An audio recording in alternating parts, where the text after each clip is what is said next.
Hello everyone, how are you? I hope you all are doing very well and good. So, this is the 100-day challenge of how to learn drawing.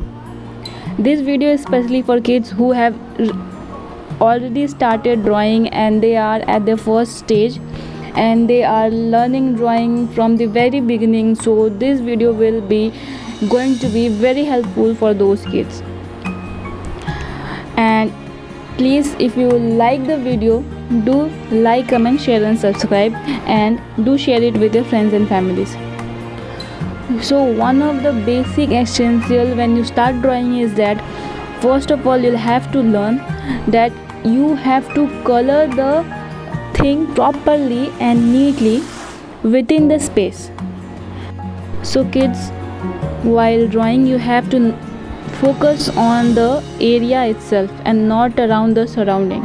First of all you have to color the borders so that the color don't split outside the area or your paper, and the color should stay within its circumference. It should not cross its border.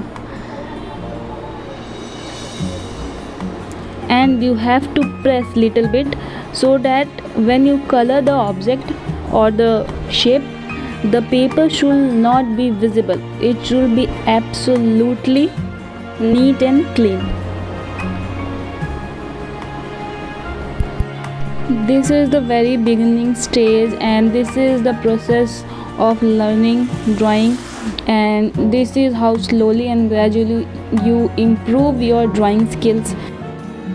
So at the end, when you feel like you have completed the drawing, then you can border your image by black color or the black crayon, which will make it more clear. Like you are a beginner, so you may make mistakes. So black crayon, outlining it with black crayon will make it look more neater and clear. So thank you for watching the full video. Do like, comment, share and subscribe. मिलते हैं अगले video में. नमस्ते.